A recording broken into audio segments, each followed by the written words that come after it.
ആദായ നികുതി പരിധി 12 ലക്ഷമാക്കി ഉയർത്തി കേന്ദ്ര ബജറ്റിൽ വമ്പൻ പ്രഖ്യാപനം. ആദായ നികുതി സ്ലാബ് നിലവിൽ വന്നതിന് ശേഷമുള്ള ഏറ്റവും വലിയ ഇളവാണ് ഇത്തവണത്തെ ബജറ്റിൽ പ്രഖ്യാപിച്ചത്.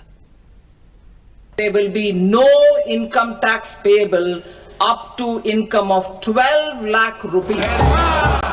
ശമ്പളം പറ്റുന്ന ജീവനക്കാർക്ക് 12.75 ലക്ഷം രൂപ വരെ വാർഷിക വരുമാനത്തിന് ആദായ നികുതി ഒഴിവാക്കിയ കേന്ദ്ര ബജറ്റിലെ പ്രഖ്യാപനം ഇടത്തരം മധ്യവർഗ കുടുംബങ്ങൾക്ക് ഏറെ ആശ്വാസം നൽകുന്നതാണ്.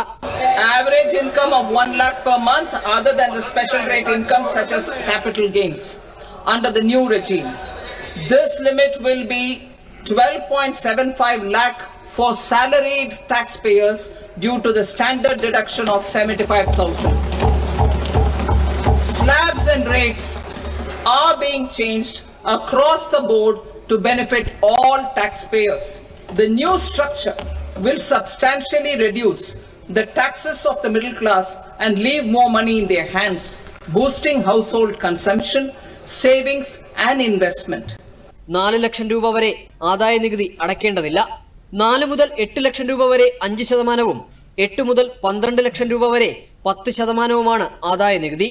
24 ലക്ഷത്തിന് മുകളിൽ 30%മാണ് ആദായ നികുതി. നികുതിദായകരുടെ സൗകര്യം പരിഗണിക്കുമെന്നും ആദായ നികുതി ഘടന ലഘൂകരിക്കുമെന്നും ധനമന്ത്രി നിർമ്മല സീതാരാമൻ വ്യക്തമാക്കി. വ്യവഹാരങ്ങൾ പരമാവധി ലളിതമാക്കുകയാണ് ലക്ഷ്യം. ലിഥിയം അയൺ ബാറ്ററികളുടെ നികുതി ഒഴിവാക്കും. ഇത് ഇലക്ട്രിക് വാഹനങ്ങളുടെ വില കുറയാൻ സഹായിക്കും. മുതിർന്ന പൗരന്മാർക്ക് സ്റ്റാൻഡേർഡ് ഡിഡക്ഷൻ 50,000-ൽ നിന്ന് 1 ലക്ഷമാക്കി ഉയർത്തി. നിർദ്ദിഷ്ട ധനകാര്യ സ്ഥാപനങ്ങളിൽ നിന്ന് വിദ്യാഭ്യാസ വായ്പ എടുക്കുന്നവർക്ക് നികുതി ഒഴിവാക്കും. പുതിയ ആദായ നികുതി ഘടന മധ്യവർഗക്കാരുടെ നികുതി ബാധ്യത ഒഴിവാക്കുമെന്നും സേവിങ്സും ചെലവാക്കലും വർദ്ധിപ്പിക്കുമെന്നും ധനമന്ത്രി വ്യക്തമാക്കി.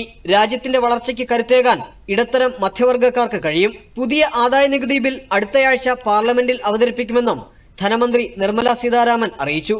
News desk, Doordarshan.